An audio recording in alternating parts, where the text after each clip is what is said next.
Baik, saudara-saudara sekalian, hari ini sidang terakhir ya. Jadi semuanya kita harus selesaikan hari ini. Nanti jam 10 Ziko Leonard dan juga kita mendengarkan keterangan dari mantan hakim, juga mantan ketua MK-MK yang lalu. Nah, dia akan hadir sebentar lagi. Tapi yang sebelum itu, PADI ya, Persatuan Advokat Demokrasi Indonesia. Saudara baru mengajukan laporan kemarin. Ini langsung kita hari ini. Kan praktis ya, kalau bisa cepat kenapa mesti dilama-lamain. Nah, ya kan? Nah, tapi ini hari terakhir, kesempatan terakhir. Sudah ini tidak ada lagi. Kami akan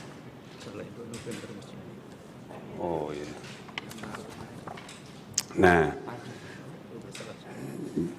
mudah-mudahan selesai seluruhnya, nanti tanggal 7 kita putuskan perkara semuanya 21 ya, atau laporan, tapi nanti dalam putusan kita gabung.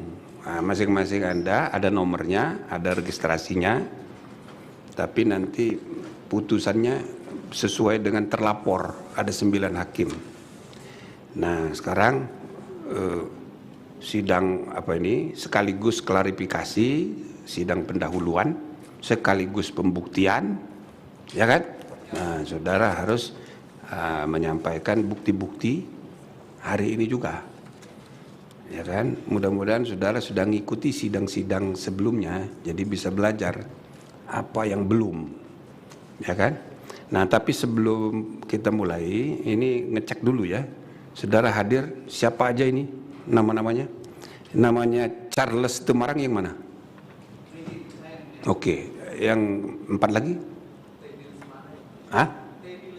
Teddy. Oke, advokat juga? James Siagian. Advokat juga?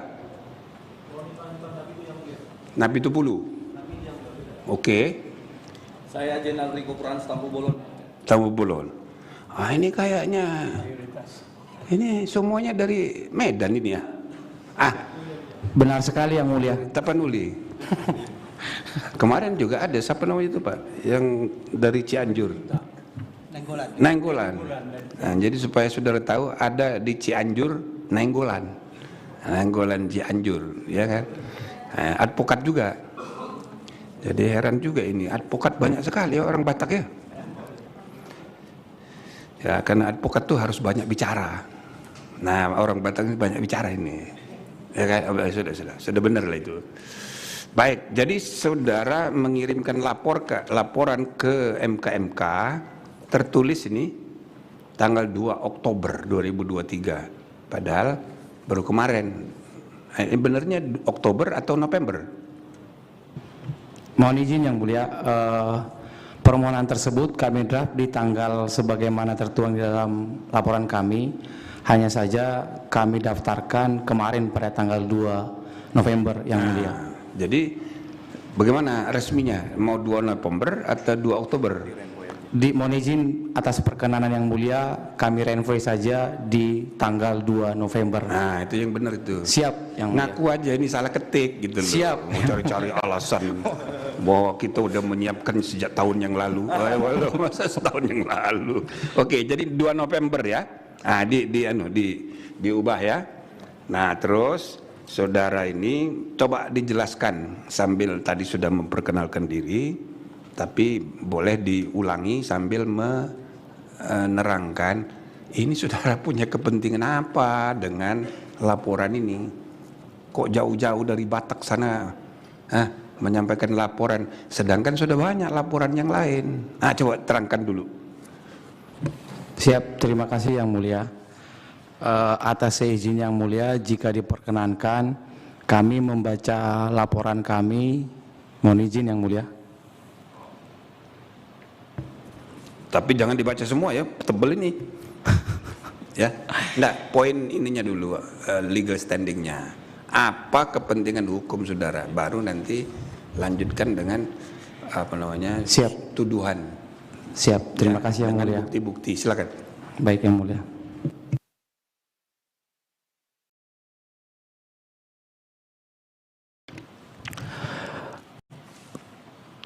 Izin Yang Mulia.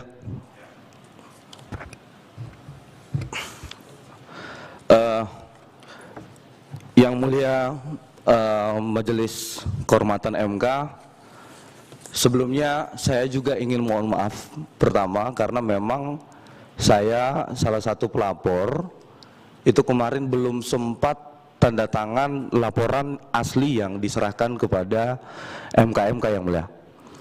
Jadi kalau diperkenankan saya ingin saya tanda tangan Yang Mulia. Karena kesibukan Yang Mulia. Jadi kami koordinasi di sela-sela kesibukan kami, akhirnya kami punya waktu untuk kemudian mendaftarkan kemarin Yang Mulia. Cuman saya pribadi lagi di luar kota Yang Mulia. Ini aja tanda tangannya. Oke, jadi sudah tambahkan aja tanda tangannya. Sambil di renpoy ini yang November itu. Baik, baik Yang Mulia. Terima kasih Yang Mulia. Izin membacakan legal standing kami Yang Mulia. Ya. Ayo coba tekan dulu biar cepat. Oh iya. Sambil parap itu yang 2 November.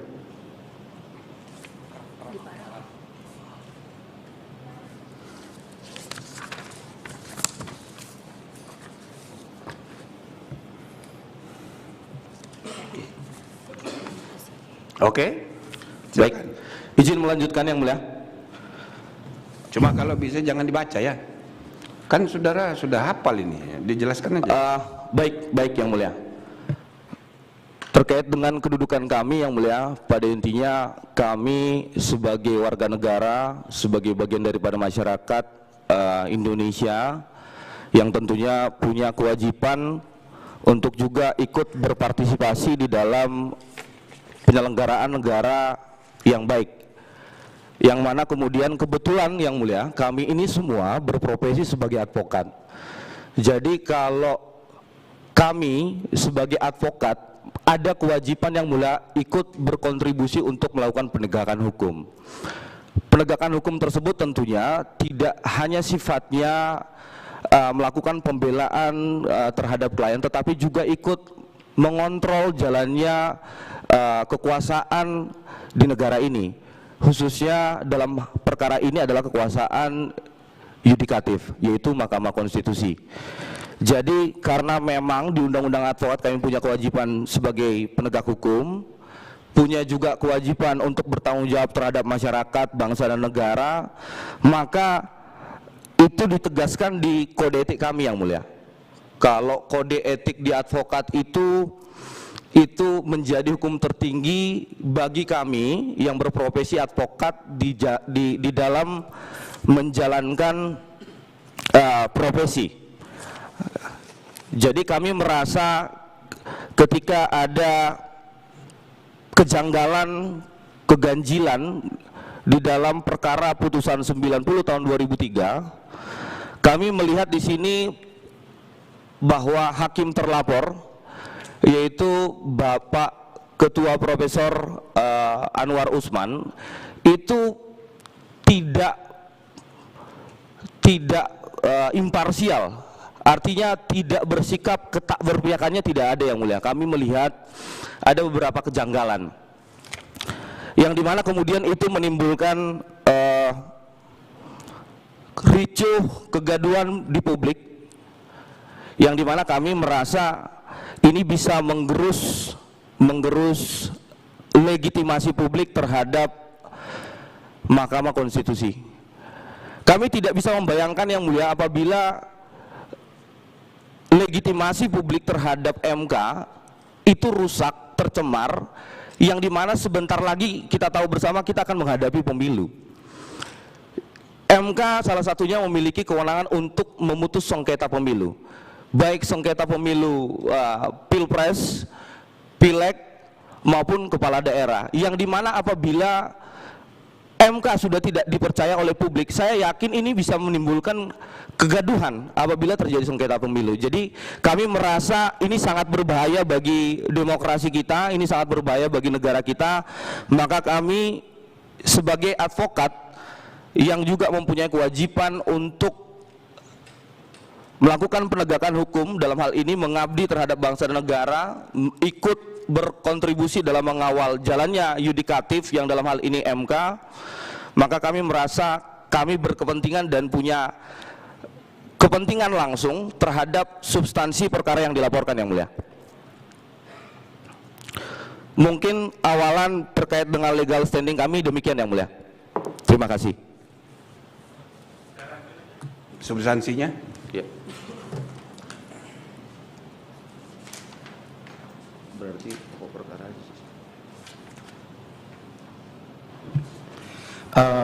Terima kasih Yang Mulia. Mohon izin melanjutkan. Kami dari Persatuan Advokat Indonesia, Persatuan Advokat Demokrasi Indonesia,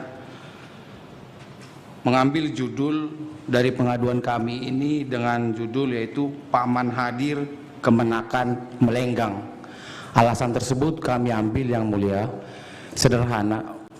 Berdasarkan sidang putusan Mahkamah Konstitusi pada tanggal 16 Oktober yang disiarkan secara langsung oleh berbagai media, di sana salah satu Yang Mulia Hakim Konstitusi yaitu Profesor Arif Hidayat dan Profesor Salih Isra menyatakan adanya keganjilan dalam pengambilan putusan untuk perkara 90, di mana di dalam perkara sebelumnya, di perkara pada 29, 51 dan 55, hakim terlapor tidak hadir dengan alasan bahwa adanya kepentingan, adanya konflik kepentingan yang melekat pada diri hakim terlapor. Selanjutnya, hal yang berbeda dilakukan oleh hakim terlapor, yaitu pada RPH perkara 90, Ketua Mahkamah Konstitusi sekaligus Ketua Majelis hadir dan turut serta dalam RPH tersebut, di mana di dalam RPH tersebut akhirnya berdasarkan RPH tersebut 5 majelis mengabulkan dan 4 menolak dengan alasan berbeda. Nah, atas peristiwa tersebutlah kami menempatkan judul pengaduan kami atau laporan kami ini, di mana tadi sebagaimana kami sebutkan Paman Hadir Kemenakan Melenggang. Selanjutnya dalam pokok perkara, Yang Mulia, kami menilai dugaan pelanggaran kode etik yang dilakukan hakim terlapor yaitu melanggar prinsip ketakberpihakan. Ketakberpihakan di sini mohon izin kami bacakan Yang Mulia, bahwa pada tanggal 9 September 2023 bertempat di Universitas Islam Sultan Agung, hakim terlapor sekaligus ketua majelis dalam perkara 29, 51, 55, 90, dan 91 dengan penuh kesadaran memberikan komentar terbuka terkait dengan pemimpin muda dengan mengatakan sebagaimana telah kami transkrip Yang Mulia, kami akan dibacakan. Selanjutnya, komentar terbuka hakim terlapor tersebut terlihat dan sangat jelas condong pada salah satu pihak, di mana pihak di sini ialah keponakannya. Hal tersebut diperkuat dengan laporan utama majalah Tempo edisi 16 dan 22 Oktober 2023. Kami juga mohon kepada Yang Mulia, di dalam laporan utama majalah Tempo tersebut dijelaskan secara rigid dan jelas rangkaian perbuatan daripada hakim terlapor yaitu Profesor Anwar Usman. Bukti-bukti tersebut menguatkan hakim terlapor condong pada salah satu pihak untuk meloloskan keponakannya, memiliki untuk meloloskan keponakan daripada hakim terlapor maju sebagai salah satu calon wakil presiden. Selanjutnya,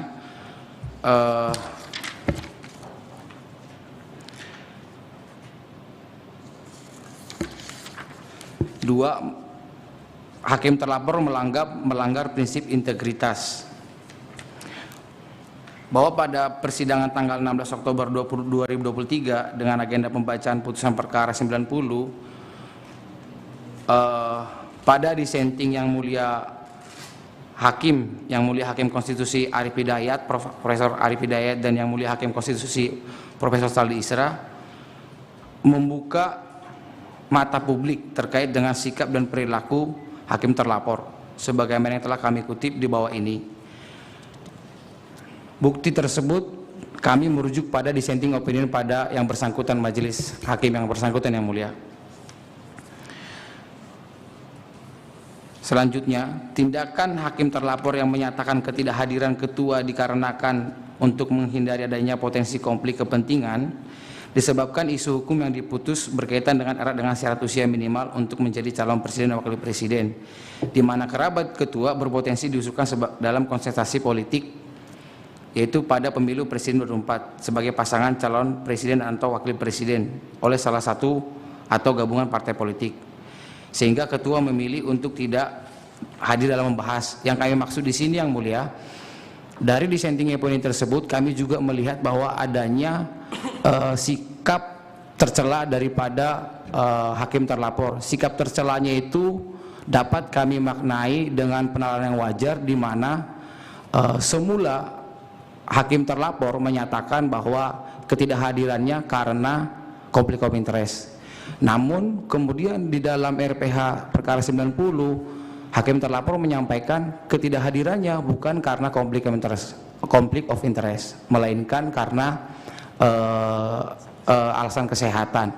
Nah, adanya perbedaan pendapat ini kami menilai bahwa menjadi salah satu dugaan tindakan pelanggaran kode etik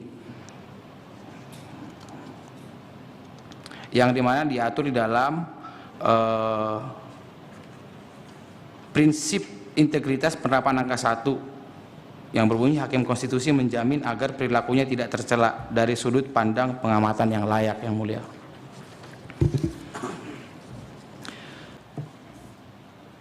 Selanjutnya yang mulia,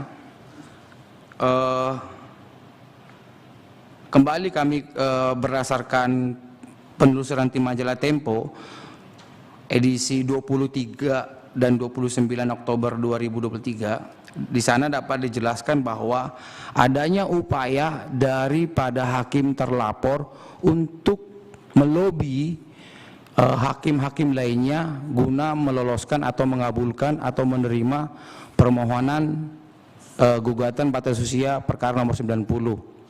Nah, kami mohon juga kepada yang mulia majelis kehormatan bahwa di dalam dissenting opinion Prof. Arif Hidayat menyatakan bahwa dirinya mencabut sikap dari laporan majalah Tempo disebutkan bahwa Prof. Arif Hidayat mencabut ucapannya yang semula di dalam RPH 295155 menyatakan karena ketidakhadirannya hakim terlapor bersikap negarawan. Kemudian pada RPH 90 keterangan tersebut dicabut dan dicatat di dalam notulensi rapat RPH. Atas hal tersebut kami mohon kepada yang mulia untuk melakukan peninjauan juga terhadap notulensi rapat tersebut. Jikalau memang ternyata benar sesuai dengan laporan daripada majalah Tempo tersebut, adanya kesesuaian antara laporan utama di majalah Tempo dengan notulensi rapat RPH, maka hemat kami benar dan patut diduga adanya tindakan-tindakan melobi daripada hakim terlapor kepada hakim-hakim lainnya. Selanjutnya, menurut kami yang mulia, persesuaian itu dilihat dari perbedaan pendapat di antara majelis dalam memutuskan perkara 29, 51 dan 55 dengan 9091, di mana ketidakhadiran daripada Ketua Mahkamah Konstitusi itu menyebabkan RPH tersebut menyepakati majelis 66 majelis konstitusi bersepakat menyatakan itu adalah open legal policy. Tapi kemudian di RPH 90 kehadiran hakim terlapor justru membalikan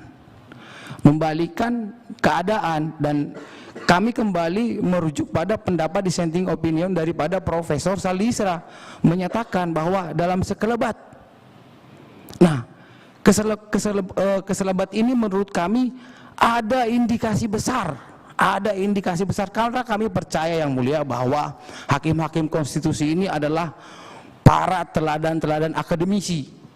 Kami yakin bahwa tidaklah mungkin ada argumentasi atau pertimbangan hukum yang dampaknya begitu besar terhadap republik ini atau penyelenggaraan demokrasi berubah dalam jangka waktu secepat itu, dan itu yang kami tangkap. Kemudian jika dihubungkan dengan laporan majalah Tempo, dari beberapa laporan majalah Tempo tersebut mereka mewawancarai narasumber yang disebutkan sebagai salah satu petinggi. Majalah tersebut menyampaikan bahwa benar ada upaya tindakan dari hakim terlapor. Nah, yang mulia, kami memohon kepada yang mulia untuk benar-benar menjaga marwah Mahkamah Konstitusi sebagaimana diatur di dalam peraturan Mahkamah Konstitusi nomor 1 tahun 2023. MK selain memiliki kewenangan untuk menerima atau mengadili dan memutus, tapi juga menjaga marwah dan martabat Mahkamah Konstitusi. Atas peristiwa tersebut kami mohon kepada majelis selaku seorang negarawan, para negarawan yang akan menunjukkan wajah MK kepada publik. Melalui putusan daripada majelislah kami kembali atau masyarakat akan menilai atau melihat apakah benar masih ada hakim yang memiliki integritas.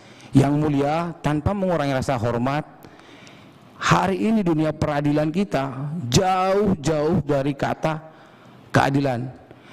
Kami mohon maaf yang mulia, kami ini advokat, kami berhubungan dengan peradilan dan penegak hukum lainnya. Sebagaimana kita tahu di Mahkamah Agung ada hakim Mahkamah Agung yang hari ini jadi terpidana tindak pidana korupsi. Pun demikian dengan Mahkamah Konstitusi. Kalau dua peradilan ini saja ternyata integritas pimpinannya saja seperti itu, kemana republik ini akan berjalan yang mulia sebagaimana amanat Undang-Undang Dasar? Pengadil yang seharusnya adil, yang seharusnya imparsial, yang seharusnya menjadi guidance dalam pelaksanaan perjalanan bangsa ini, tapi ternyata kami melihat situasi seperti ini yang mulia. Yang mulia, kami juga berhubungan dengan aparat penegak hukum lainnya. Saya pikir yang mulia, tiga yang mulia di hadapan kami ini sebagai negarawan juga sangat memahami kondisi hukum hari ini. Kita tidak bisa menutup mata di kepolisian, di kejaksaan, di peradilan, termasuk di kami, di lingkup advokat juga penegak-penegak hukum, banyak yang sudah sangat, bahasa kami tercemar di sini, yaitu perilakunya yang mulia, dan sulit mencari keadilan di republik ini yang mulia. Sebagaimana ketahui, kami juga pernah mengadvokasi salah satu polisi yang diperas oleh polisi instansi tempat bekerja yang mulia, dan hari ini klien kami tersebut hampir ditersangkakan yang mulia. Jadi tidak ada, seolah-olah kami melihat tidak ada ruang bagi orang yang memiliki integritas untuk bersuara. Sehingga pada kesempatan ini kami benar-benar sangat mengapresiasi tindakan dari dua hakim Mahkamah Konstitusi yang mulia Profesor Saldi Isra dan Arief Hidayat. Kenapa kami mengapresiasi yang mulia? Alasan kami sederhana. Beliau-beliau ini ingin membuka mata publik. Inilah keadaan kami, dan ini yang menjadi trigger bagi kami untuk hadir sebagai warga negara, dan ini juga kepentingan kami yang mulia. Kami ingin yang mulia lembaga peradilan dan penegakan hukum Republik Indonesia ini berjalan sebagaimana mestinya, sebagaimana aturan, dan itulah yang kami harapkan yang mulia. Kami tidak terafiliasi dengan partai politik atas salah satu pasangan calon. Kami tidak jadi bagian daripada kelompok relawan dan sebagainya. Murni kami adalah pengacara-pengacara muda yang memiliki kegelisahan yang mulia. Dan ini adalah kali pertama kami menginjakan kaki di gedung Mahkamah Konstitusi. Dan mohon izin yang mulia, saya dari S1, S2, saya mengambil hukum tata negara karena sejak awal, sejak berdirinya Mahkamah Konstitusi lah prodi-prodi hukum tata negara itu mulai berkembang. Dan di zaman saya di tahun 2009 mulai berkembang dan saya mengikuti itu, bahkan berapa kali dulu kita ikut debat MK waktu kita mahasiswa mulia. Dan pada saat itu ada kebanggaan tersendiri kita bisa menginjakkan diri sebagai mahasiswa di acara debat MK tersebut. Namun hari ini lembaga yang selama ini kami anggap sebagai lembaga yang tidak tercemar dari beberapa lembaga lain menjadi tidak imparsial, memiliki kepentingan politik. Itu dugaan kami yang mulia. Selanjutnya mungkin berdasarkan hal-hal tersebut dari penelusuran alat bukti dan lain sebagainya, yang mulia Majelis Kehormatan akan memberikan keputusan. Kami tidak berharap keputusan tersebut akan memuaskan para pihak, tapi kami ingin melihat keputusan tersebut benar-benar untuk kepentingan negara, bukan untuk memuaskan orang atau pelapor atau kelompok lain, tapi keputusan tersebut untuk memulihkan harkat dan martabat serta mendorong Mahkamah Konstitusi tetap sebagai the guardian of the Konstitusi dan the guardian of demokrasi yang mulia. Selanjutnya yang mulia, pada bagian terakhir izinkan kami untuk menyampaikan petitum kami yang mulia. Bab 4 petitum, berdasarkan seluruh uraian fakta-fakta yang dikuatkan alat bukti sebagaimana diatur dalam pasal 30 Peraturan Mahkamah Konstitusi nomor 1 tahun 2023 tentang Majelis Kehormatan Mahkamah Konstitusi, pelapor memohon kepada Yang Mulia Majelis Kehormatan Mahkamah Konstitusi agar dapat dan berkenan menjatuhkan amar putusan sebagai berikut. Menerima laporan pelanggaran kode etik dan perilaku hakim konstitusi. 2. Mengabulkan laporan pelanggaran kode etik dan perilaku hakim konstitusi.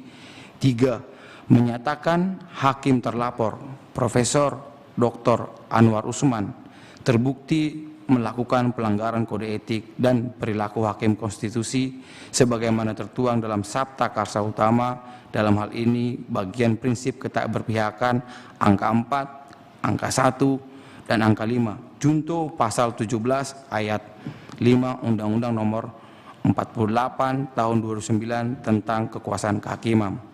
4. Menyatakan hakim terlapor Profesor Dr. Anwar Usman SH MH terbukti melakukan pelanggaran kode etik dan perilaku hakim konstitusi sebagaimana tertuang dalam Sabta Karsa Utama, dalam hal ini bagian prinsip integritas angka 1. 5. Menyatakan hakim terlapor Profesor Dr. Anwar Usman terbukti melakukan pelanggaran berat. 6. Menjatuhkan sanksi pemberhentian dengan tidak hormat. Atau apabila Yang Mulia Majelis Kehormatan Mahkamah Konstitusi berpendapat lain, mohon putusan yang seadil-adilnya. Ex aequo et bono. Hormat kami, pelapor Persatuan Advokat Demokrasi Indonesia. Terima kasih Yang Mulia. Baik, terima kasih. Secara umum mirip-mirip aja dengan laporan yang lain, tapi saya apresiasi ya semangat Anda ini. Boleh juga ini pengacara muda-muda ini ya. Jadi tidak semua advokat itu menganggap semua masalah benar, apalagi yang bayar, kan gitu. Ada joke-nya begitu. Tapi saudara tidak termasuk. Jadi saya kira kita juga harus jangan terlalu pesimis juga, ya kan? Hakim ada oknum yang tercela, jaksa ada yang oknum tercela, advokat banyak yang tercela, tapi jauh lebih banyak yang baik-baik, gitu loh. Amin Yang Mulia. Nah, sekarang tercermin di munculnya tokoh-tokoh pengacara muda seperti saudara-saudara ini. Saya kira ini saya apresiasi gitu ya. Kita optimis ke depan memperbaiki kualitas negara hukum kita, mulai dari hakim dan advokat, gitu ya. Kita ini negara demokrasi ketiga, kuantitas terbesar dunia. negara hukum keempat, kuantitas terbesar dunia. Tapi kualitasnya demokrasi 54. Kualitas negara hukum 64, lebih kacau lagi. Nah, jadi memang tanggung jawab para ahli hukum untuk memperbaiki ini. Jadi kalau mafia peradilan itu, kalau setahun sekali para mafia itu rakernas, ya kan? Siap Yang Mulia. Itu cuma segelintir orang, tapi lumayan banyak. Mereka rakernas setiap tahun, lalu masing-masing melapor siapa yang paling banyak dapat duit. Polisi lapor sekian dapatnya, jaksa lapor ternyata sama banyaknya antara polisi sama jaksa itu. Tapi sebenarnya lebih banyak jaksa, karena jaksa itu kerjanya sampai eksekusi, ya kan, tukang peres ini, diperes-peres semua. Nah terus sampai terakhir panitera. Panitera itu suka ngaku hakimnya minta sekian, padahal dia, ya kan, hakimnya pindah-pindah, provinsi ini pindah sana, paniteranya di situ aja, dia jadi manajer, gitu loh. Nah terakhir baru hakim. Hakim itu biasanya hasil perasan ini sudah tinggal tulang-tulangnya, baru dapat ya tulang-tulangnya itu, ya kan. Tapi kata pengacara waktu rapat rakernas itu, iya Pak Hakim, Bapak tinggal dapat tulang-tulangnya, tapi di dalam tulang ada sumsum. Nah gitu. Jadi walhasil semua dapat, semua kebagian. Tapi yang paling banyak dapat tuh advokat. Mulai dari sebelum kejadian sampai eksekusi, sampai terus dapat. Makanya advokat tuh kaya-kaya. Nah mudah-mudahan saudara boleh kaya, tapi idealisme jangan lupa, ya. Saya apresiasi kehadiran saudara. Saya silahkan, barangkali ada yang mau ditanya. Terima kasih Pak Ketua. Ya, seperti Anda sudah dengar juga laporan-laporan yang sebelumnya ya. Sebenarnya laporan ini juga kira-kira sama. Jadi jumlahnya juga udah jadi 22 ya Pak ya? Ya, 21, 20. Jadi 21, coba bayangkan 21 untuk satu masalah seperti ini. Tapi saya juga terus terang aja senang dengan ada yang Anda sebutkan di sini bahwa Anda yang ngadukan itu perilaku hakim. Jadi kami enak. Ya. Kalau yang lain sama substansinya ini bahwa pasal ini dalam sidang ini bahwa pendapat kami tidak ikut dengan itu. Jadi saya senang Anda sudah belajar kali tentang apa wewenang dari MK-MK ya. Jadi kami senang ini salah satu yang langsung menuju kepada kode etik hakim. Dan menyebutkan tadi di mana disebutkan dan PMK nomor 9 itu secara terperinci. Nanti akan kami bicarakan sebab yang gampang nomor 2 itu ya tidak berpihak. Kalau integritas itu agak susah. Kemudian yang tadi itu tercela juga agak susah. Agak terlalu bisa didebatin. Tapi kalau yang nomor 2 itu ketidakberpihakan gampang. Jadi Anda memudahkan kami untuk membantu kerjaan kami. Saya senang ini. Ini baru ini. Jadi nggak disinggung semua yang terjadi itu mengenai substansi. Saya apresiasi ini advokat muda ini yang tentu belum berapa kaya Pak Ketua. Mereka ini baru berapa ini. Nah, mungkin masih idealis ini. Mudah-mudahan terus ya. Terima kasih. Itu yang saya sampaikan. Anda membantu kami. Sekian. Pak Wahid. Saja terima kasih Yang Mulia Ketua MK-MK Prof. Dr. Jimli As-Siddiqi dan anggota MK-MK Prof. Bintan Saragih. Tadi banyak hal yang dikemukakan oleh Pak Jimli, Pak Bintan, dan apresiasi atas keterpanggilan. Tadi saya maknai keterpanggilan karena baru kali ini perkara di MK ya. Iya, artinya tidak dalam pengujian undang-undang, tidak pengujian SKLN tentu tidak ya. Hal-hal yang lain PHPU juga belum pernah. Ya, lalu tapi terpanggil karena ini terkait dengan perilaku hakim.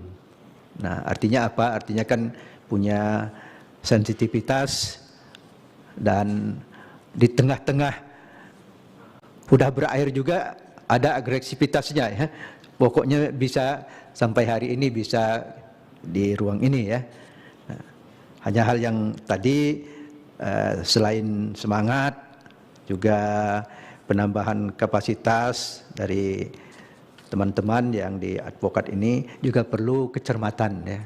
Nah, tadi seperti surat itu tanggalnya itu sangat penting. Dalam hal-hal tertentu bisa dianggap kabur atau tidak sinkron ya. Ya, termasuk ini juga ya. Renpoy di daftar bukti pelapor itu tanggalnya juga 2 November ya. Ya, karena apa? Karena yang dilaporkan ada buktinya semuanya mulai 16 Oktober. Ya kan ya. Ya, semua mulai 16 Oktober sejak putusan majalah Tempo kemudian artinya cermat cerewet sama pasal-pasal. Ya, kita dulu di Kumham itu ya di perundang-undangan itu dibilang titik koma ya bukan titik koma tapi titik koma nggak boleh salah.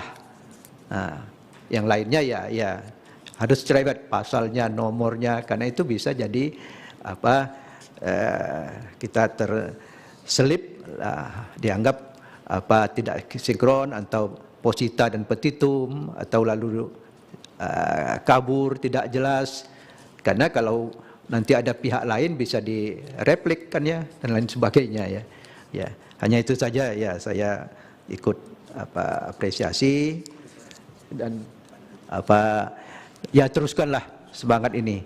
Ya, terus ya tidak hanya terkait ini di MK dan banyak juga karena mengajukan perkara dan lain sebagainya itu juga bagian daripada sumbangsih untuk kemajuan hukum dan keadilan kita ya.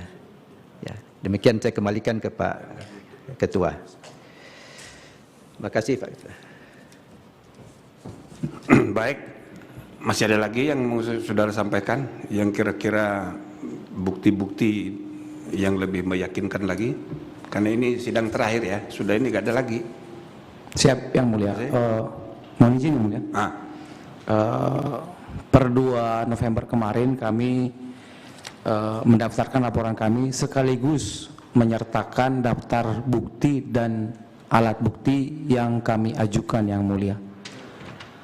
Di luar daripada itu kami tidak memiliki bukti tambahan lainnya yang mulia ataupun saksi maupun saksi ahli yang mulia.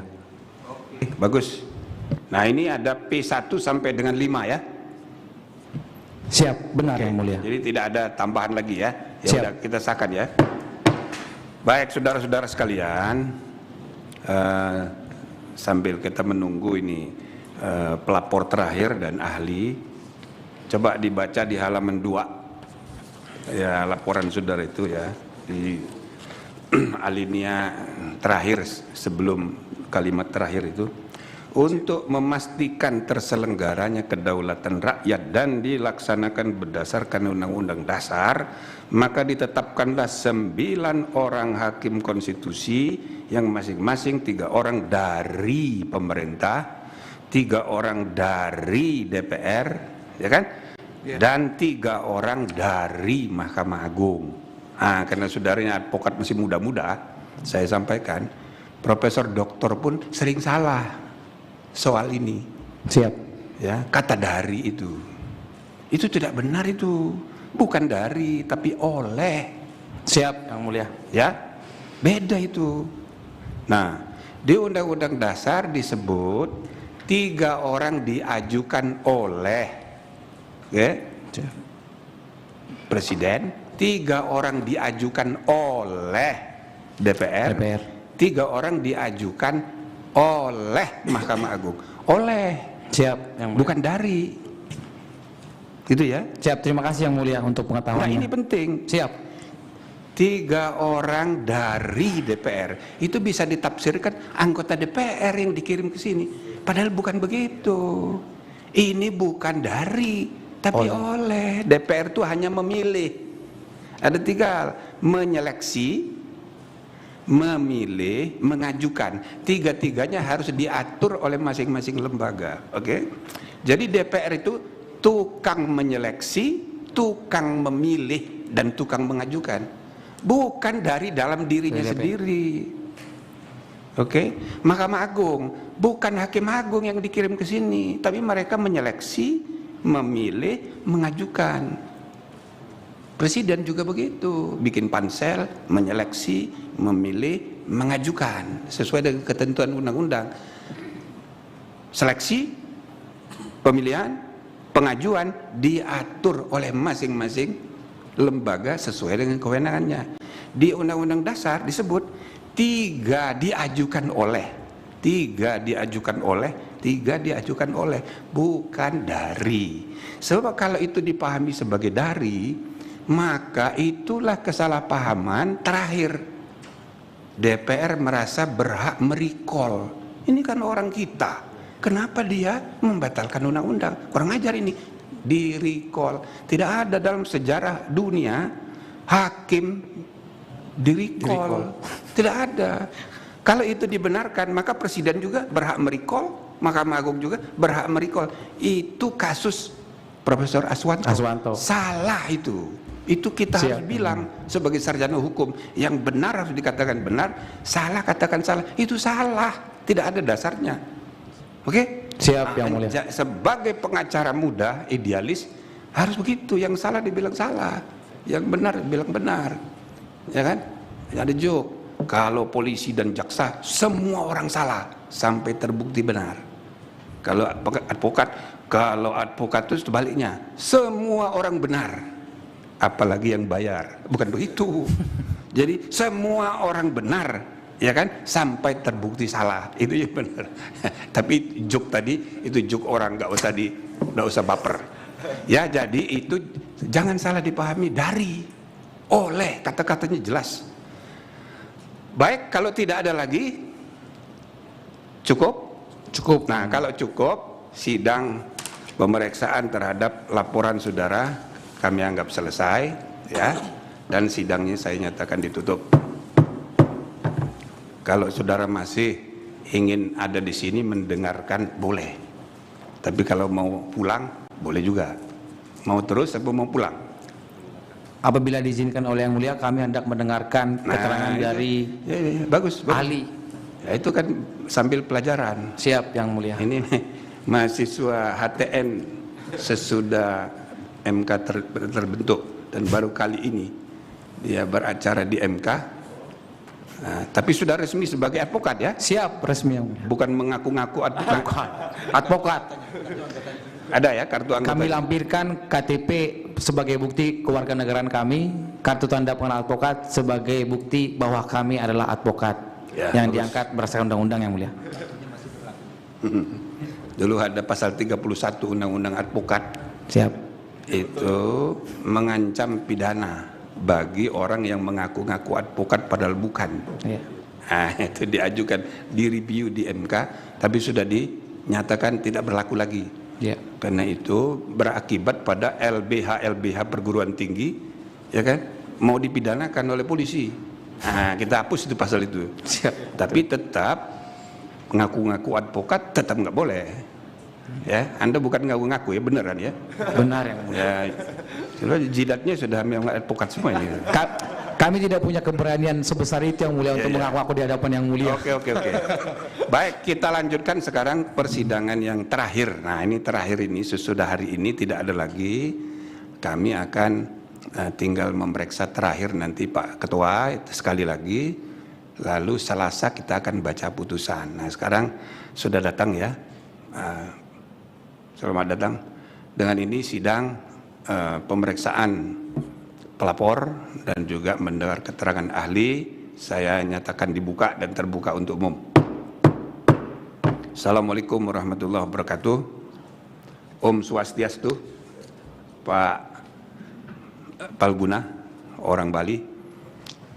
Dan terima kasih atas kedatangannya Saudara Ziko. Silakan memperkenalkan diri dulu. Yang datang nih kok sudah berani betul ya sendirian. Halo, silakan.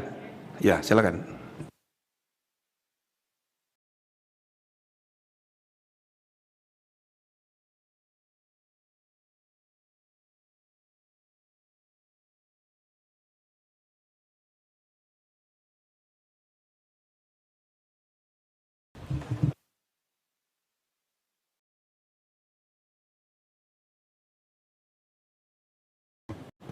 Baik, terima kasih Yang Mulia. Yang hadir saya sendiri, pelapor Ziko Leonard Jagardo Simanjuntak. Terima kasih Yang Mulia. Kan Simanjuntak lagi. Ini ada Batak semua 5 ini, Batak lagi nih. Betul-betul ini. Ya, selamatlah. Selamat juga Pak Bintan ya. Kader-kader Pak Bintan ini. Baik Saudara Ziko, ini satu-satunya yang kita izinkan untuk memberi keterangan ahli secara langsung dalam sidang. Yang lain kita tolak karena alasan cukup tertulis saja, karena isu-isunya ya cukup ditulis. Apalagi yang pelapor yang pertama dan kedua profesor semua, ada 16 profesor, 2 kali botak semua saking pinternya. Jadi nggak perlu lagi keterangan ahli, ya sudah, ya kan?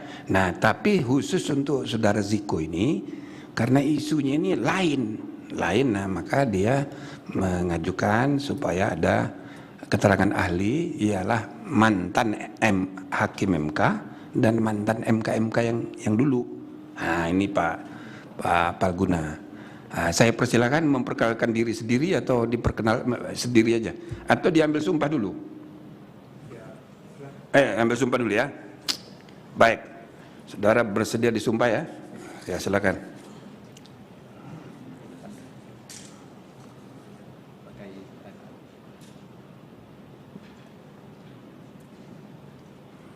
Baik, ikuti kata-kata saya. Om Atah Paramawisesa. Saya bersumpah dan berjanji. Sebagai ahli. Akan memberikan keterangan yang sebenarnya. Sesuai dengan keahlian saya. Tidak lain dari yang sebenarnya. Om Santi Santi Santi Om. Terima kasih. Silakan kembali.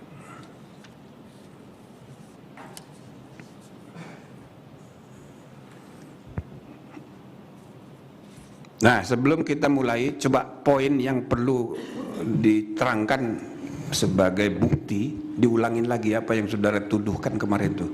Nah, kita udah lupa ini. Silakan diulang dulu, baru nanti saya minta Pak Palguna. Baik, terima kasih Yang Mulia. Adapun pokok laporan saya adalah mengenai tidak dibentuknya Majelis Kehormatan Mahkamah Konstitusi yang permanen sejak tahun 2021 sampai tahun 2023, bahkan hingga sekarang. Padahal lembaga sesuperpower MK harus ada pengawas. Dan menurut informasi yang saya dapatkan, seperti saya tulis di laporan, yang menolak untuk membuat Majelis Kehormatan Mahkamah Konstitusi atau ada pengawas kepada MK secara permanen adalah Ketua Mahkamah Konstitusi Anwar Usman. Oleh karena itu, mengingat dulu MK-MK yang dipimpin Pak Palguna pernah mengamanatkan agar dibuat MK-MK permanen, tapi ternyata tidak ditindaklanjuti oleh Ketua MK, yaitu Anwar Usman. Nah, saya di sini ingin menanyakan kepada kepada Pak Palguna, ahli, kan dulu MK-MK ad hoc pimpinan Bapak dibentuk untuk khusus mengadili Guntur Hamzah, yang mana pada saat itu saya juga bertemu Bapak sebagai pihak dan Bapak memeriksa saya. Ya. Nah, tapi yang menarik dari putusan Bapak, itu Bapak mengamanatkan harus dibentuk MK-MK permanen, karena itu alasan yang ingin saya gali lebih lanjut. Apakah karena MK ini tidak ada pengawas sehingga hakimnya, dalam hal ini ketua, bisa berbuat seenaknya, atau bagaimana? Mungkin saudara ahli bisa tolong jelaskan itu Yang Mulia. Terima kasih. Terima kasih. Baik, silakan. Terima kasih. Melalui Yang Mulia, Ketua Majelis Kehormatan Mahkamah Konstitusi, para anggota Majelis Kehormatan, Profesor Bintan Saragi, Yang Mulia Pak Wahidudin Adams, perkenankan saya mulai keterangan ini dari pengalaman kami di periode pertama sebagai Hakim Konstitusi bersama Yang Mulia Prof. Jimli. Saya ingat betul ketika kami itu belum punya kantor, belum punya pegawai, belum punya dana, karena Mahkamah Konstitusi terbentuk bulan Agustus, sementara pembahasan anggaran waktu itu bulan Maret kalau tidak salah, maka kami berkantorlah secara nomaden, dan salah satu yang pertama adalah, waktu itu harus saya sebutkan, ini bukan iklan, salah satunya adalah di hotel, apa namanya yang di Santika, di Hotel Santika. Saya ingat ketika setelah membuat produk pertama dalam bentuk peraturan Mahkamah Konstitusi, yaitu tata cara dan tata tertib persidangan, produk kedua yang dibuat, saya ingat kata-kata Prof. Jimli waktu itu secara persis adalah, kita ini perlu diawasi. Maka produk kedua yang dibuat waktu itu adalah tentang Dewan Kehormatan. Dan waktu itu sengaja kami membuat agar anggota Dewan Kehormatan itu lebih banyak unsurnya dari luar, untuk menghindari adanya semangat korp saling melindungi. Sehingga dengan komposisi demikian, maka kalau memang seorang hakim itu melanggar kode etik, dia tidak bisa menghindar lagi. Karena kalau diadakan pemungutan suara masih tetap kalah, karena unsur yang dari luarnya lebih banyak. Semangat itulah yang kemudian dibawa juga setelah Mahkamah Konstitusi terbentuk, sampai kemudian oleh Pak Ketua, Profesor Jimli Asidiki waktu itu, kami bersembilan hakim, salah satunya saya, dengan beberapa tugas khusus diberikan kepada hakim tertentu. Saya masih ingat, saya, Pak Rustandi, kemudian Pak Marwara Siahaan, almarhum Profesor Natabaya, almarhum Pak Rustandi juga. Nah, lalu kita membuatlah yang namanya Kode Etik dan Pedoman Perilaku Hakim, dengan mendasarkan pertama-tama sekali kepada The Mangalore Principles of Judicial Conduct, ditambahkan kemudian dengan beberapa prinsip yang digali dari budaya Indonesia sendiri. Itu yang terakhir itu. Nah, lahirlah kemudian Sabta Karsa Utama. Itu adalah pedoman, itulah Kode Etik dan Pedoman Perilaku Hakim yang kemudian disahkan masih juga waktu itu masa keketuaan Prof. Jimli Asidiki. Nah, itulah yang kemudian diberlakukan sampai sekarang.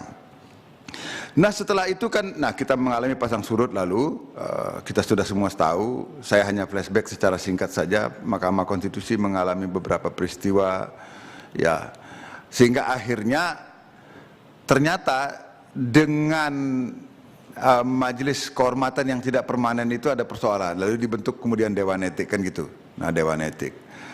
Tapi Dewan Etiknya pun lalu menjadi tidak bekerja juga karena ada perubahan Undang-Undang Mahkamah Konstitusi. Nah, di perubahan Undang-Undang Mahkamah Konstitusi inilah disinggung yang namanya Majelis Kehormatan Mahkamah Konstitusi, kalau tidak salah di pasal 27A, dan kemudian terjadilah peristiwa dulu itu, di mana saudara pelapor sekarang juga adalah sebagai orang yang bukan melaporkan, kalau melaporkan waktu itu majelisnya belum ada juga, yang meributkan, katakanlah begitu, sehingga dibentuk MK-MK, dan akhirnya itu bukan diterima sebagai laporan tetapi sebagai temuan.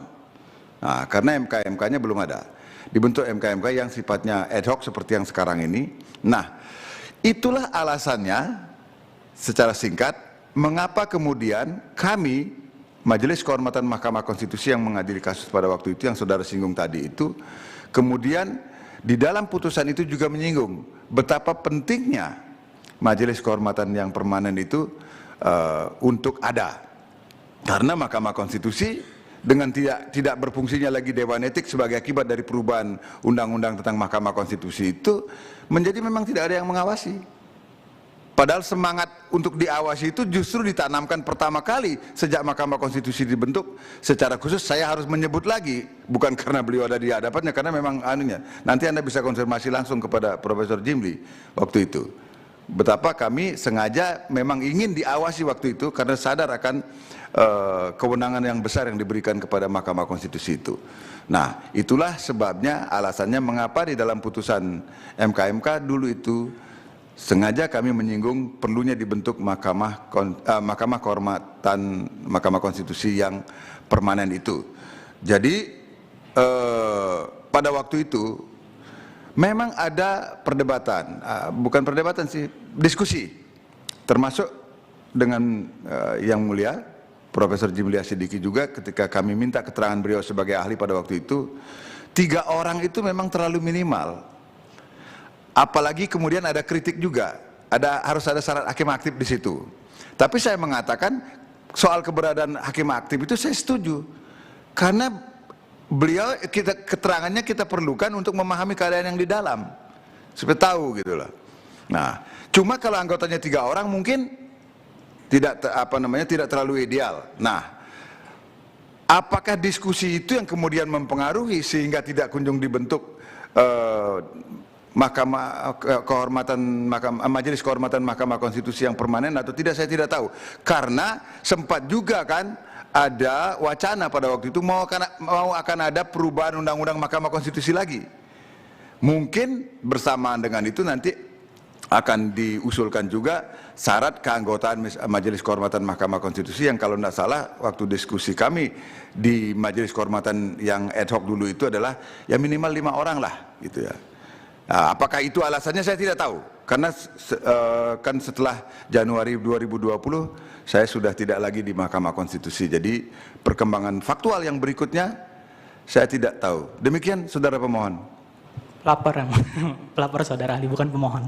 Oh, pelapor, sorry. Ya. Bang Mulia, boleh saya gali lebih dalam? Ada yang menarik? Boleh. Baik, terima kasih saudara ahli. Jadi begini, kalau masalahnya mengenai perubahan undang-undang, kan walaupun undang-undang itu akan dirubah, tetap pasti harus segera dibentuk. Bahkan undang-undang yang terakhir itu dibentuknya 2020, tapi tetap dikosongkan MK-MK-nya ini sampai 2023. Menurut informasi yang saya dapat dan sudah saya tulis di laporan, sebenarnya hakim-hakim itu, ke-8 hakim yang lain itu sudah setuju untuk membentuk MK-MK permanen dengan ketuanya adalah Prof. Jimli. Tapi yang tidak menyetujui adalah Pak Ketua MK Anwar Usman, sehingga sekalipun sudah diketok palu, sudah disetujui Prof. Jimli, Pak Anwar Usman tidak mau mengumumkan MK-MK permanen. Alasannya karena beliau tidak suka dengan Prof. Jimli kah, atau karena beliau tidak mau diawasi kah, saya tidak tahu. Tapi yang saya ingin tanyakan begini, ini adalah informasi yang saya dapat dari internal MK. Ya, saya sudah tulis di laporan siapa sumbernya, dan itu tidak melanggar etik karena orangnya sudah tidak di MK. Tapi yang jadi pertanyaan saya adalah begini, ini kan sesuatu yang internal sifatnya. Saya tidak punya kapasitas, kompetensi untuk menggali lebih dalam. Tentu kewenangan itu ada di Majelis Kehormatan Mahkamah Konstitusi yang sekarang, sekalipun ad hoc, punya resource, punya kewenangan. Menurut saudara ahli sebagai mantan ketua MK-MK, seberapa agresifkah seharusnya MK-MK ad hoc ini mengadili, memeriksa? Jangan-jangan memang ada upaya untuk mencegah MK tidak diawasi. Seberapa agresif dan seberapa harusnya dari pengalaman saudara ahli sebagai ketua MK-MK yang dahulu? Ini kayak mau ngomong serangan militer aja nih. Begini, kalau seberapa agresif dan seberapa seharusnya, itu pertimbangannya kembali lagi kepada Majelis Kehormatan. Jika memang itu diperlukan, tentu akan digali lagi. Nah, itu sikap kami dulu waktu di Majelis Kehormatan. Tapi kan bisa juga begini, saudara. Siapa tahu Majelis Kehormatan sudah mempunyai data yang lain. Kita tidak tahu. Kan tidak diumumkan ke publik, kan ada juga pemeriksaan yang sifatnya tertutup dan beliau sudah mendapatkan informasi sehingga apa yang diperoleh lewat keterangan yang dalam sidang terbuka ini ya barangkali sekadar konfirmasi atau mungkin ada hal tambahan baru yang jadi kalau itu tidak bisa kita nilai harus begini harus begitu, tetapi kebutuhan yang menentukan. Kalau memang dibutuhkan penggalian keterangan lebih jauh, saya yakin itu akan dicari. Seperti misalnya kami dulu membutuhkan keterangan karena ada keterangan yang disampaikan dalam RPH. Jadi kita gali keterangannya itu dari para hakim. Tapi tampaknya juga ada beberapa hakim yang masih ragu-ragu waktu itu. Akhirnya kami tulis surat resmi, tolong buka rekaman RPH-nya. Ya tentu tidak bisa dibuka untuk umum karena itu untuk pengetahuan. Kan kita nggak tahu. Nah itu kebutuhannya. Jadi kalau memang informasi untuk itu mungkin sudah didapat dan Majelis Kehormatan menganggap itu sudah cukup meyakinkan untuk didapat, saya kira tidak ada persoalan agresif atau kurang agresif di sini, tapi persoalan tuntutan kebutuhan. Menurut saya sih itu. Terakhir pertanyaan dari saya, Yang Mulia ya, terakhir. Terakhir. Masih ada lagi? Terakhir, pertanyaan terakhir ya. Oke. Terakhir, sebagaimana tadi sudah saya sampaikan, ada desakan bahkan muncul dari Wakil Ketua MK Saldi Isra yang segera mendesak untuk dibuat. Bahkan Wakil Ketua MK saja sudah mendesak MK-MK permanen itu dibuat. Tapi kan karena MK-MK juga bentuknya ada sifatnya administratif, kewenangan sepenuhnya ada di ketua. Menurut saudara ahli, sebagai dulu dibentuk MK-MK juga dilantik oleh ketua, bahkan itu kan menjadi perdebatan sebenarnya, masa MK-MK dilantik oleh ketua yang memeriksa ketua sendiri, itu kan jadi bahan meme di masyarakat saat ini. Menurut pendapat ahli, apabila ternyata memang benar hambatannya adalah di ketua, karena bahkan seluruh hakim yang lain dan wakil ketua sudah mendesak dibentuk, ternyata hambatannya adalah di ketua, apakah secara etik ketua bisa dipertanggungjawabkan untuk hal ini? Itu, terima kasih. Sebentar, kalau boleh melalui yang mulia, kalau boleh saya tanya maksudnya secara etik apanya maksudnya? Melalui putusan etik ini apakah ketua bisa dinyatakan memang telah melakukan obstruction of justice ataupun melakukan penyalahgunaan kekuasaan atau apapun dalam memperlambat dibentuknya MK-MK ini, sekalipun hakim lain sudah setuju dan bahkan wakil ketua MK Saldi Isra sudah mendesak itu dibentuk, begitu yang saudara. Oke, baik, terima kasih. Melalui yang mulia saya jawab. Kalau memang bukti-bukti untuk itu meyakinkan, ya bisa saja. Tapi kan saya tidak tahu kan, karena bukan saya sebagai Majelis Kehormatan Mahkamah Konstitusi seberapa kuat bukti yang sudah didapatkan oleh majelis. Kalau memang sudah kuat, kalau saya sih mempunyai keyakinan memang itu yang kalau misalnya apa yang paling pantas sudah dijatuhkan, pasti itu yang akan dijatuhkan sesuai dengan hukum acara tentu saja. Tapi kemudian pertanyaan yang kedua ini yang menggelitik saya saya juga pada kesempatan ini ingin menggunakan sidang terbuka ini untuk menyampaikan persoalan bahwa Majelis Kehormatan dilantik oleh ketua. Lalu kalau tidak, Anda mau minta siapa yang akan melantik Majelis Kehormatan? Karena ini masih sifatnya ad hoc. Itulah sebabnya kami dulu meminta majelis permanen supaya persoalan ini tidak ada.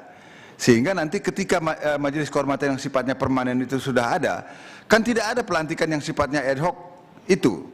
Karena pranatanya sudah permanen. Tinggal kalau memang ada laporan ya dilaporkan. Itu sudah ada. Nah, tentu harapannya ke depan itulah yang akan terjadi supaya tidak lagi ada meme yang macam-macam itu tadi itu.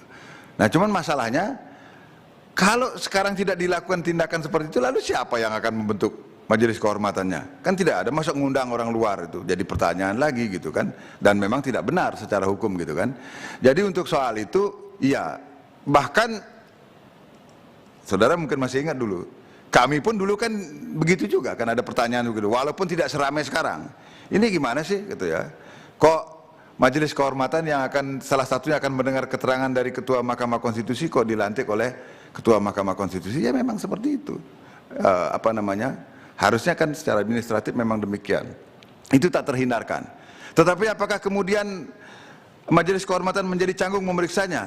Anda cek aja itu di putusan kami kan sudah disebutkan apa yang diminta keterangan dari Pak Ketua. Apakah kemudian ada kecanggungan? Nah, itu yang saya selalu katakan, untuk soal-soal yang seperti itu mestinya kita tidak boleh a priori tetapi harus post factum gitu. Terima kasih yang mulia. Jadi itu keterangan saya. Bagus. Jadi saudara, kalau ada tambahan saksi lagi atau tambahan keterangan lagi untuk membuktikan, saudara kan menuduh Ketua MK Anwar Usman menghambat ya kan? Melapor, bukan menuduh yang mulia.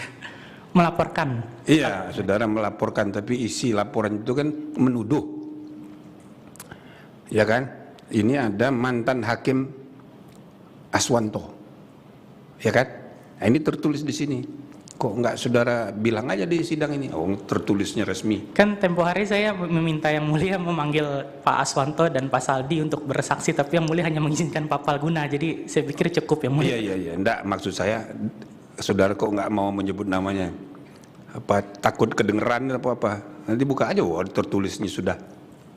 Kalau Pak Saldi kan dia sudah kami periksa sebagai terlapor. Jadi 9 hakim sudah kami periksa semua, sudah lengkap ini, ya kan? Nah, cuma kan tidak bisa kita ungkapkan. Nah, yang kita perlukan ini kalau ada bukti-bukti dari saudara. Jadi tuduhannya fokus ke Pak Anwar Usman gitu. Heran juga saya Pak Ziko ini, ya kan? Nah, tapi buktinya apa? Dia menghadirkan pembuktiannya ahli, ya kan? Nah, dia mau mengajukan saksi Pak Aswanto, ya udah kita udah tahu. Kalau masih ada lagi silahkan mau disampaikan apa lagi gitu Cukup, Yang Mulia. yang meyakinkan. Cukup ya. Nah selain itu nanti Pak Palguna mumpung ada di sini kami akan undang juga dalam rapat khusus ya kan. Kita minta beliau bersedia jadi saksi.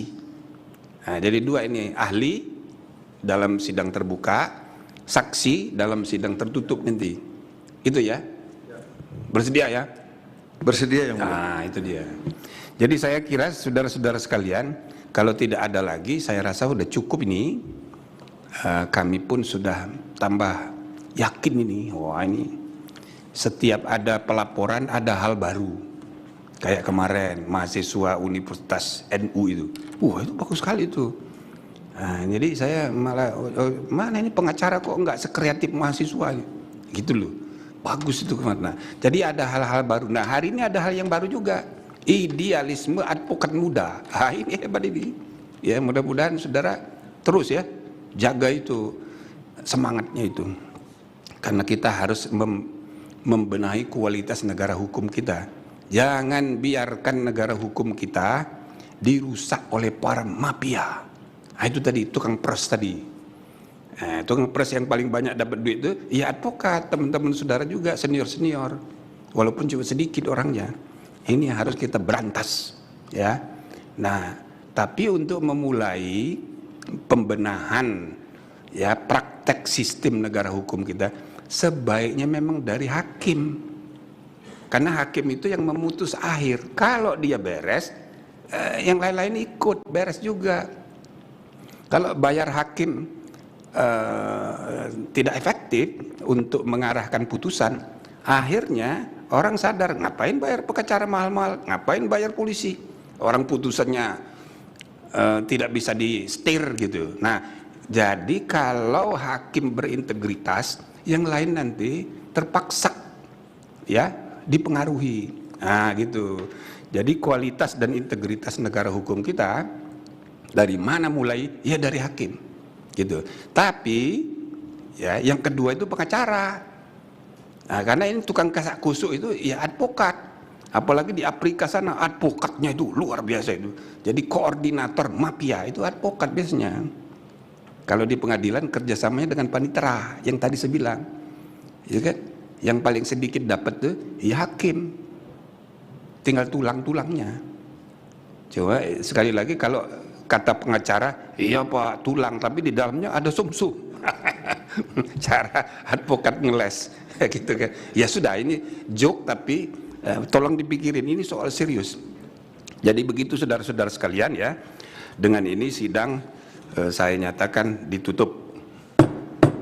Assalamualaikum warahmatullahi wabarakatuh. Hadirin yang dimohon berdiri. Majelis Kehormatan Mahkamah Konstitusi meninggalkan ruang persidangan.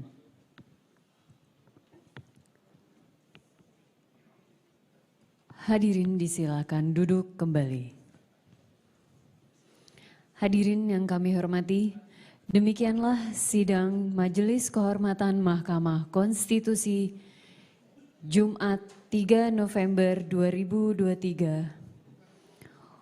Untuk pelaporan nomor 21/14-MK-MK-10/10/2023 telah selesai. Terima kasih, selamat pagi.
kan mungkin 60 ya total sama kameramen ya.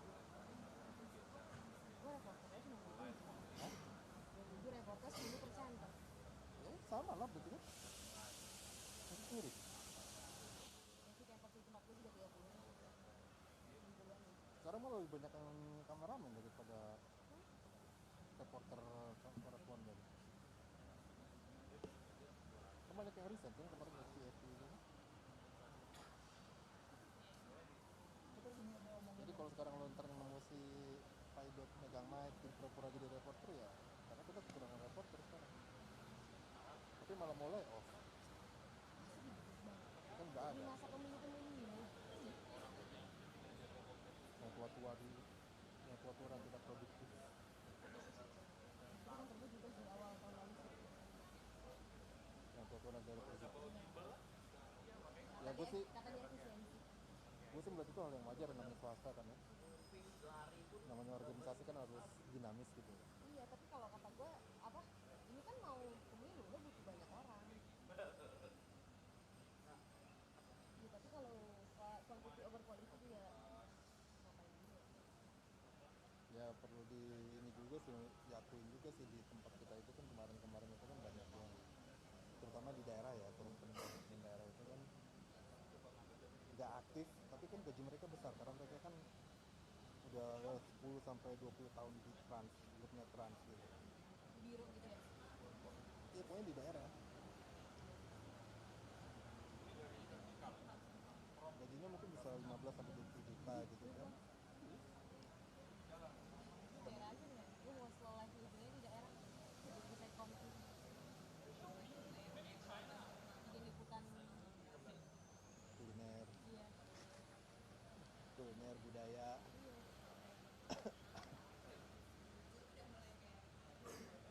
Kalau di itu kalau culture banget.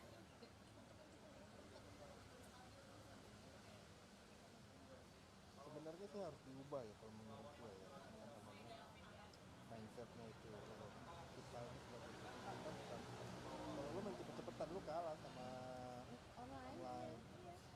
Yang bisa lu lakukan adalah pendalaman. Dan maksud gue tuh sekarang tuh bobo itu bukan oh di mereka punya lo ada nggak tuh bobo ya kan mereka kan bisa wawancara di belakang gedung yang kayak kita nggak tahu gitu kan. Iya, bisa lewat WA apa gitu kan. Nah kelebihannya ya berarti lo harus lebih mendalam kan. Kalau mendalam kan lo punya expertise, gue juga sebenarnya nggak pernah kayak gitu. Gue kos-kosan di tempat kerja nggak guna.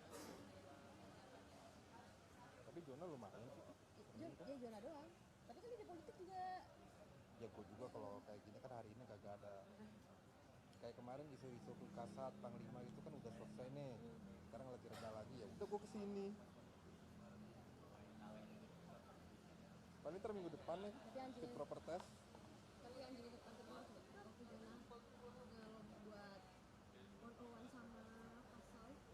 Terus Jona nggak gol nih, terus Jonanya bikin kesalahan lah intinya, gue lupa apakah ngelak kesalahan yang sebenarnya denger apa tadi.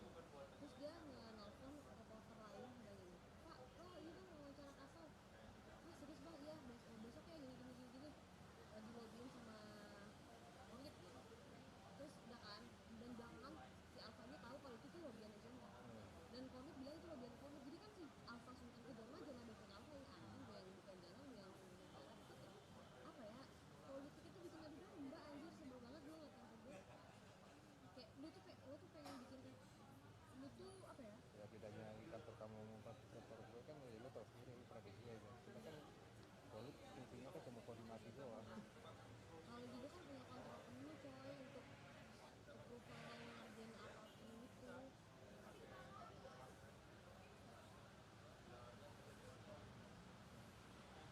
Terus tambah lagi tempat gue itu kan banyak anak muda ya, konflik kampus lah nih, konflik kampus.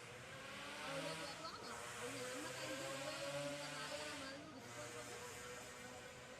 Pengen live terus juga live nangis, ada yang gitu loh. Gak live terus nangis? Iya, anjir. Kalau gue gak live alhamdulillah. Kayak waktu 17-an aja, jadi kan ada istana, ada di Monas, sama ada yang di jalan. Terus yang di jalan itu dijegrok, nangis dia loh. Pindah anjir, gua aja kayak dia anjir pengen gitu loh. sih males banget lah. Tidak juga anak baru masih semangat ya. Ya enggak lah, bukan semangat bukan begitu lah.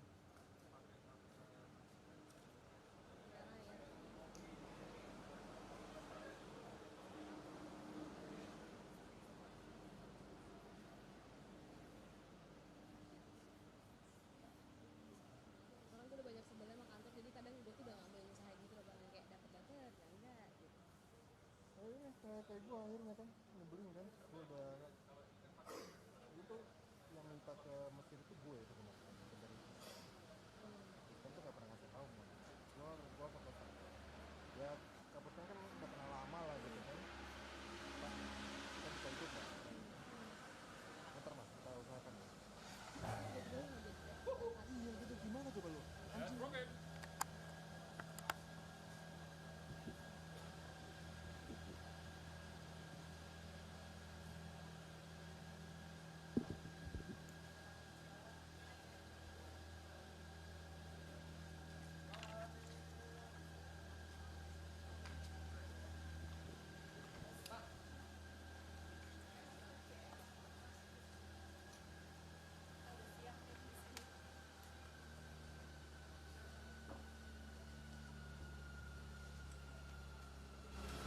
Mbak, sorry. Ayo langsung, yang di depan langsung, woi. Ya,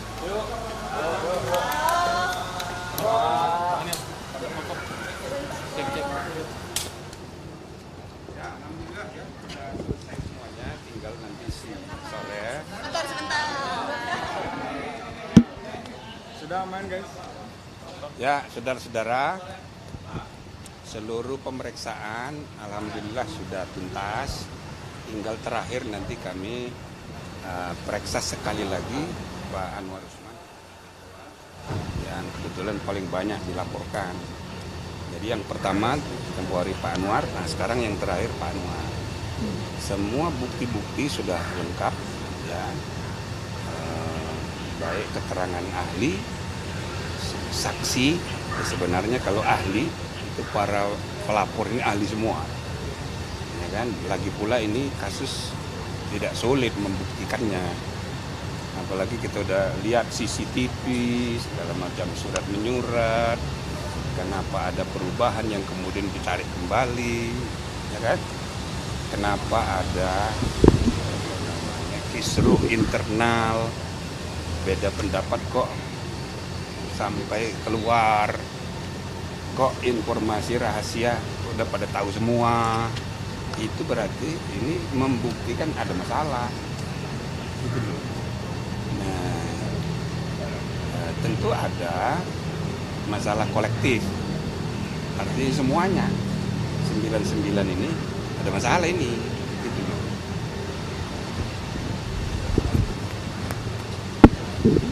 Soal budaya kerja.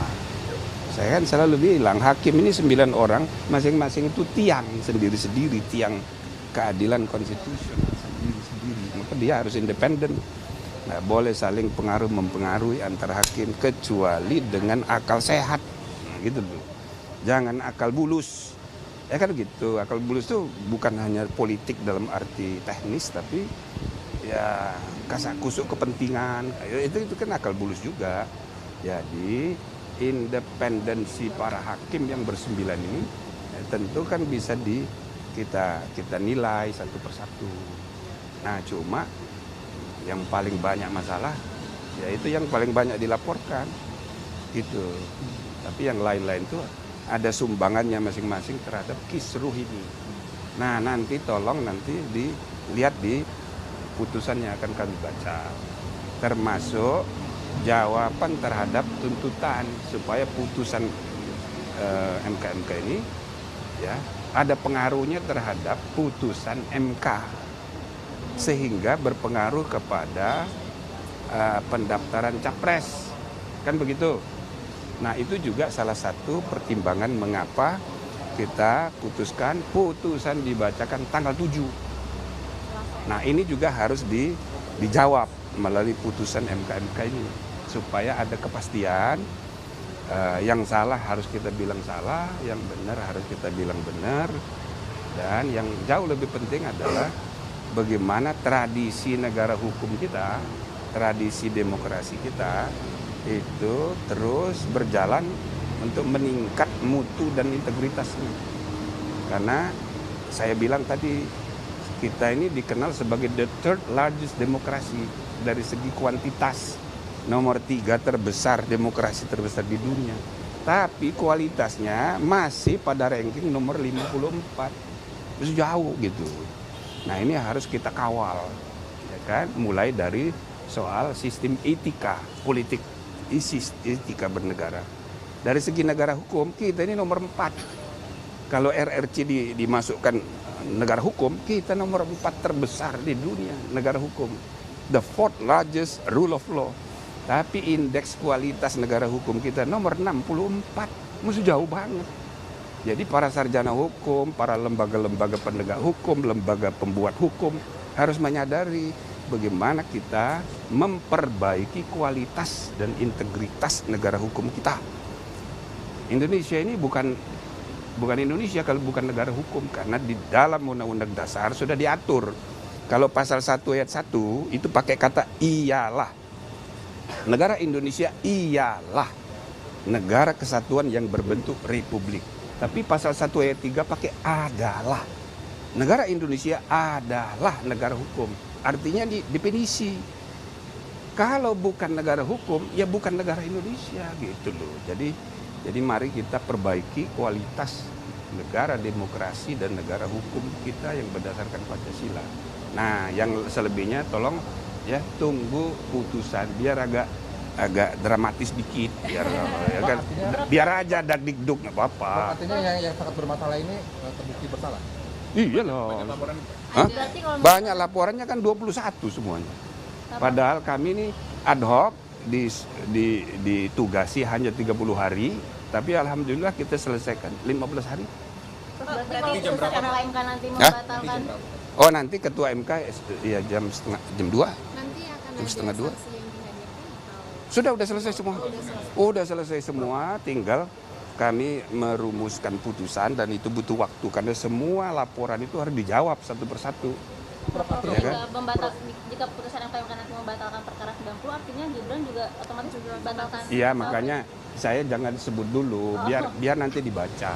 Pak, berarti masih ada terbuka kemungkinan nanti hasil putusan MK ini? Nah itulah permintaan sebagian besar pelapor itu kan begitu. Berarti masih terbuka begitu?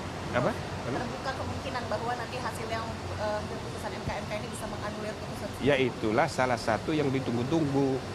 Jangan dijawab sekarang, dijawabnya hari Selasa. Termasuk kalian nunggu-nunggu ini kalau ada ini gitu kan. Biar seru lah. Biar pemeriksaan panitera, Pak. Apa? Ada pemeriksaan panitera. Panitera sudah kita periksa tadi. Ya bukti-bukti ya. Ya panitera termasuk CCTV udah kita lihat semua. Ada yang bisa disampaikan Pak? Nah, nggak usah, itu kan rahasia dapur. Berapa orang diperiksa dari Tadi panitera aja. Ya udah tahu kita. Oh ini satpam segala macam nggak usah, udah tahu gitu. Prof, ini kan banyak juga pelapor yang minta bahwa Anwar Usman mundur ataupun itu nanti pada putusannya itu bisa. Ya baiknya nanti di putusan MK aja, jangan ditulis begitu dulu. Nanti dikira apa gitu loh. Keputusan sebelum keputusan. Jangan. Nah, ya biar aja, yuk dagdikduk gitu loh, kan perlu itu. Finalnya itu etik aja. Ya itu dia, biar yuk dagdikduk dulu. Tadi diungkapkan bahwa ya mau Jumatan. Oke cukup ya. Ya sampai hari Selasa. Uji formil terhadap putusan MK 90. Itu kira-kira dikatakan atau akan? Bagus loh. Kan kemarin yang mahasiswa Universitas NU itu kan saya sudah puji. Ini bagus ini. Kok kreatif tuh anak itu, lebih hebat dari profesor-profesor. Dia langsung mengajukan pengujian undang-undang sudah diregistrasi nomor 141. Itu kalau sudah diregistrasi artinya harus disidang. Oke, dan dia minta hakim yang memeriksa cuma 8 dan majelis. Nah, maka komposisinya bisa berubah. Oke? Prof, berarti dengar nggak? Bisa nggak? Yuk membayangkan. Jadi posisi yang diminta hakim terlapor itu tidak ikut di dalam persidangan memeriksa nanti perkara nomor 141 sudah registrasi tapi belum disidang belum. Jadi dia dikirim bukti kemarin, makanya saya puji-puji. Ini bagus ini, kan putusan MK bisa berubah oleh MK sendiri, gitu loh. Sayang dia telat, makanya saya bilang kenapa nggak cepet-cepet, gitu. Tapi ya bagus untuk pendidikan bagi mahasiswa hukum seluruh Indonesia, bahkan profesor doktor hukum harus belajar dari itu kreativitas mahasiswa Universitas NU itu. Mas Zainal telat nggak mengajukan hari ini? Cepet aja. Ya agak telat dong, mahasiswa aja udah lebih dulu, mahasiswa aja udah telat, mahasiswa Universitas Nahdlatul Ulama Indonesia. Jadi itu bagus. Oke ya. Prof, terakhir nggak ada halangan berarti ya Prof nanti untuk rapat internal hari Senin sebelum diputuskan tanggal 7. Berarti tidak ada halangan berarti ini sudah mulai terang begitu. Mulai terang. Udah buktinya udah jelas. Prof, terakhir ya. Tinggal kita rumuskan putusan. Tapi Mas Arya masih rahasia. Jangan dulu tanya-tanya. Itu kan namanya keputusan sebelum. Terakhir Prof, berarti Pak Palguna apa yang dikatakan? Palguna itu karena dia pengalaman sebagai ketua MK yang lama dulu. Ya apa masalahnya terutama keterlambatan pembentukan MK. Ini kan PMK-nya sudah dibentuk, sudah diteken bulan Februari. Berarti ada 7 bulan kok tidak dibentuk MK. Ya kan? Laporan Denny Indrayana sudah bulan Agustus, kok baru bulan Oktober, apa masalahnya gitu. Itu yang kita tanya tadi, karena itu saudara Ziko itu mempersoalkan itu dan itu dianggap pelanggaran kode etik juga. Ya oke lah nanti. Pak siapa? Sudah, enggak. Tapi dia masih di sini. Berarti Prof dalam putusan MK nanti akan membahas soal MK didefinisikan loh, gimana? Ya udah mau Jumatan. Iya. Terima kasih.